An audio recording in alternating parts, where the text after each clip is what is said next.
Jerry Jones said yesterday that the Cowboys are likely to place Dak Prescott on injured reserve. That would sideline him 4 games and into December. At that point in time, it would be up to Dallas to keep its season alive till it could get back Dak, but that remains a question with him suffering that hamstring injury. And meanwhile, after missing some time with that high ankle sprain, Micah Parsons back at practice today, limited today, but that is still an encouraging sign for his availability Sunday against the Philadelphia Eagles. The fact that he was back there today means that there's a decent chance that he's going to be back there on Sunday in that game. And CeeDee Lamb not participating in practice today, but I think the Cowboys still are holding out hope that he'll be able to play despite the fact that he's got that sprained AC joint in his shoulder. Yeah, Mike McCarthy, Adam, spoke to the media today. He talked about the differences between Dak Prescott and Cooper Rush at quarterback.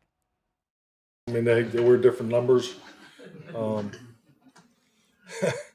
Every quarterback's different. You know, their throwing motions are different and things like that. But, you know, Cooper has a lot of experience, has played a lot of football.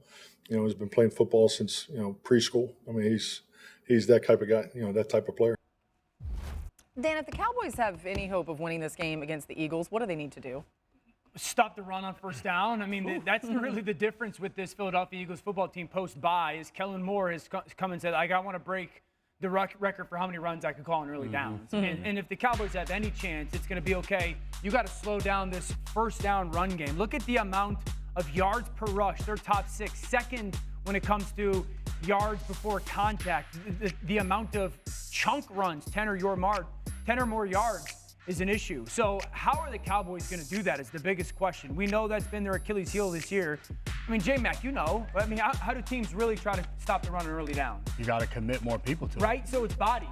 But then the alternative is, what's the second thing that the Eagles do as good as anybody? Explosive plays. Right? In the pass. You know, so it's like. You guys practice that? That's the challenge, I think, for them to have any shot is can they commit the people early on to stop the run, but also don't become just unbelievably vulnerable to those shot plays. Absolutely, and maybe Micah Parsons being back helps that because now you can maybe commit more people to the run, but he can get home when it comes to those explosive passing.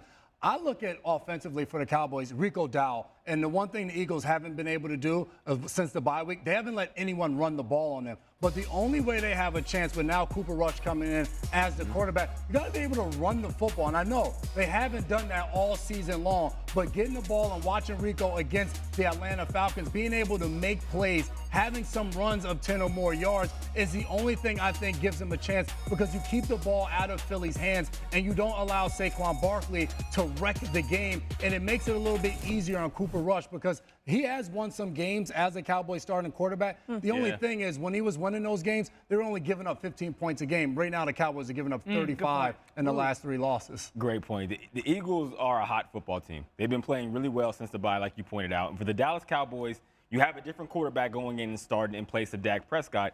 Everything needs to be better. They need to do better with the mistakes. They've had a problem with operation, both offensively and defensively. This is the 4th and 1 against the Atlanta Falcons, where they're sending a jet motion that doesn't jet. It's from a standstill, which you actually lose momentum. This is the defense. You and I talked about this, J-Mac, of how you play a bunch. And they're still learning the scheme of Zimmer. This is man-to-man. Man-to-man. It's simple. You know how to play a bunch, to your point, since training camp. Get on different levels or top hat it where the point man takes the back guy or vice versa.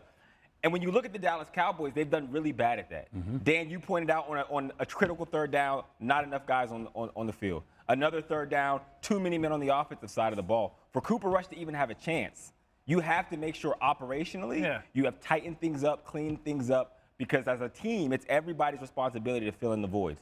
The Cowboys don't have a chance unless they get, 2-3 takeaways and turn them into points. You know, Cooper Rush, when he came in the game for Dak, he was throwing it. He was trying to make something happen. Things didn't go his way because people had drops and maybe CeeDee Lamb wasn't totally healthy. But as you heard Adam say, CeeDee Lamb expected to play potentially. As we go on to Philly, the Eagles came off their bye week, got a big win against the Jags. Here's Nick Sirianni on Jalen Hurts today. The things that you do in the dark eventually show up in the light, and it's like he worked his butt off, and he's been working his butt off. But it was a great bye week. Just the conversations, the film watching together, the collaboration of things. You know, he has. He's played great football this past month. He's a great player. So you love when that happens because, again, you're constantly promoting, hey, make no mistake about why we're getting better. We're getting better because of the work. I like that. Dan, what was the key for the Eagles offense on Sunday? Well, a little bit is getting back to the ability to have quarterback run and zone read, or what we would call almost like a gap scheme quarterback run for their offense. In the way that they've taken Saquon Barkley and said, okay, if they want to go zone read, Saquon, be in the pistol so he can get his shoulders downhill, and that allows that offensive line to get downhill with him. Essentially triple team. They're reading that defensive end. If he stays wide, ball goes to Saquon. See how he got pressed to the line of scrimmage instead of being on the hip? This time they motion the back from the outside. It's man. Linebacker follows. Now they'll pull the backside tackle and backside guard. Linebacker's responsible. Jaden's reading that guy. He takes the back. Now Jalen has leaders out front in their pull game, and that's not an RPO. That is the zone read or counter quarterback bash where Jalen is reading the end man on the line of scrimmage. And I think them figuring out how they want to operate that, either quarterback run or hand it to the back run, has really been another change since the bye week. Something to watch. Adam Schefter talked about this earlier, that Jalen wasn't fully practicing today, so we'll keep an eye on it. But good news, A.J. Brown out at practice today after missing the second half. Both those quarterbacks in the NFC East, Jaden and Jalen.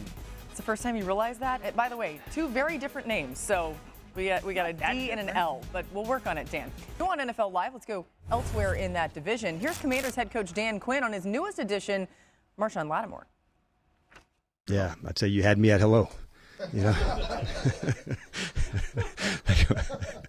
this was easy, man. To get and acquire a player of Sean's caliber, the toughness, the physicality. We're adding a real dog-ass competitor into a group of guys that like to fight and like to battle. We're not going to miss a moment, to add a competitor. How much will the Latimore acquisition maybe allow you guys to do some stuff that you've been limited on so far? You're definitely barking up the right tree. A lot of dogs, some barks in there. Adam, you think he's excited? Like, golly. Anyway, okay. Yeah. What more can you tell us about Latimore's availability this week? Well, he's excited, but he may have to wait a week on Marshawn Latimore. I don't know that hamstring is fully right, and that has been a question when he would be able to play. He's been dealing with the hamstring injury. The Commanders got all of his medical records from the Saints, have been reviewing them and looking them over, and they're not going to rush him back out there. So we'll see whether or not he can make it back in time to make his debut on Sunday against Pittsburgh. And wouldn't that be interesting that the Commanders trade for Marshawn Latimore, the Steelers trade for Mike Williams, and the two players could meet up on Sunday. But I think Latimore is the player that would have to get through that to make that matchup happen. And I think his status is certainly in question for whether he can make it back to make his Commanders debut this Sunday. It'll be interesting to see if it happens. By the way, if you heard a dog barking, it was Dan, okay? Don't be worried. I do have that dog in me. Yeah, oh, that's what everybody golly. I love that dog in Okay. me. Yeah. I didn't expect that. That's what everyone says. We know. Everyone Yeah, has been saying I haven't heard that, Hawk. We know Jaden Daniels will be out there for the Commanders against the Steelers. He steps up against tough competition. He's made 2 starts against teams that are currently above 500. A big win against the Cardinals in Week 4, a 1-score loss against the Ravens in Week 6. But Daniels posted an 83 total QBR in those 2 games. That's the best of anyone against teams with a winning record this season. It's nearly 10 points better than his QBR against teams 500 or worse this season. And yet, how does this Commanders offense match up with the Steelers defense? I like the Commanders offense, Steelers defense, but it's not really about Jaden Daniels. It's more about their run game. If you go back and watch the last time the Steelers played against the New York Giants, I thought the Giants had some success in what I would call conflict run games, where quarterbacks kind of holding that backside defender, making that hesitation at the line of scrimmage or second level. It created some gashing chunk runs for their offense.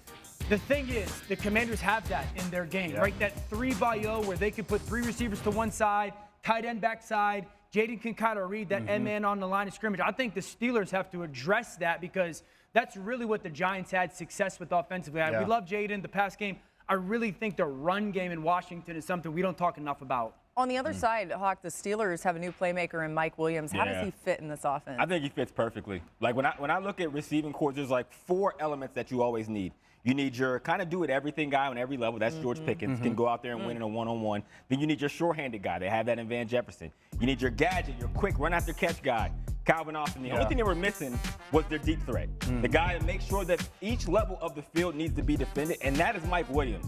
And when you put that into practice of what you've seen from the Pittsburgh Steelers over the last 2 weeks or the last 2 games, it's going to prevent safeties from just completely trying to take the deep pass to George Pickens away. The best receiving corps I ever played on was A.J. Green, Mohamed Sanu, who was the short-handed guy, Marvin Jones, who was down the field, and, of course, the quickest of them all, and the gadget guy, get the ball in his hand and fireworks. Who's that? Okay, now. Your boy. Hawk's got that dog Andrew in him, Hawkins, too. right? Got that. We both got that dog in us. What the people have. Hold on, true story. So we're getting ready for coverage today real quickly, and I said I want to do the Rams keeper game, this and that. So I send the coach, this and that, and so you guys can see the plays of what happened. You respond back with a clip of you running that same play from like 10 years ago. Hey, I got it on. What year was I got that? it on the clip. But 1992. 2014 was the exact year. But So listen, that's crazy. if you're out there thinking, man, I'd like to see that, well, the good thing is you will later on the There you show. go. I mean, that's a it's fired heavy right tease now. right How there. come when Sean McVay does it, it's great recall? That's But if I do it, it's like Hawk get a life. I don't understand. No. you Hawk, just got you're those favorited in basically your phone. Sean McVay on our Waiting show for now. those plays. Go ahead, I J-Mac. love where you were going, though, with the Mike Williams, because Arthur Smith, the offensive coordinator, this reminds me of 2020, who is the OC for the Tennessee Titans. They had a top 5 offense in scoring and yards. And a lot of it had to do with big weapons on the outside. And right now, you talked about Van Jefferson, and this is George Pickens. They want to run the ball, and then you go play action. And now you have the opportunity to get the ball down the field. This is George Pickens doing it on a deep 7 route. You saw that route. This is back in 2020. A.J. Brown and Corey Davis were his big body receivers. Derrick Henry ran for 2,000 yards. And when they decided to throw the ball with Ryan Tannehill, it was play action and it was shots down the field. A very similar deep 7 cut or deep out route. This one by Corey Davis. We saw that one by George Pickens. Here they are lined up with big guys on the field. This is Freiermuth lined up there. Envision this now as 2 big wide receivers on the opposite side, and A.J. Brown and Corey Davis for the Titans. Now this will be Mike Williams and George Pickens, and they're going play action. We used to call on defense like a pop pass. You're coming up right off to the action and trying to throw the ball over the middle of the field. Here it is now with A.J. Brown at the top of your screen. Same thing. You bring Corey Davis. He's in tight. He comes in motion. You're showing run like he's going to block force. And now you pick it up and you throw that pop pass right over the middle to A.J. Brown, and he's able to do the rest once he gets the ball in his hands. I think for Arthur Smith, he looks at it with these 2 big guys on the outside. Well, now I can run my offense exactly how I envision it, with Russell Wilson at the quarterback spot, being able to run with Najee Harris, and then picking the ball up and throwing it to 6'2" and 6'3" wide receivers. What a great tape. I didn't think about that point, because as a quarterback, when you have that size going across the middle of the field, there's it's just a comfort level. Like, I just throw it somewhere near you. You know, as long as those backers step up. I'm trying not to take so that as nobody a shot. like Hawk. You don't I'm want, trying not to you take don't that want as a shot. You got that dog in there. That's the point you make right now, but Wow, Dan. I can't help but agree. Hey, we are who we are. We are who we are. That's facts. You got to work with what we get. That specifically applies to Dan Orlovsky. Mike Tomlin, by the way. Thank you for the backup. That was like me. That was like, I'm like Dan Quinn laughing at my own joke earlier in the show. All right. Mike Tomlin, by the way, 25-6 in his career against rookie quarterbacks. He knows a thing or two about facing them. We'll see how that goes this week. We're just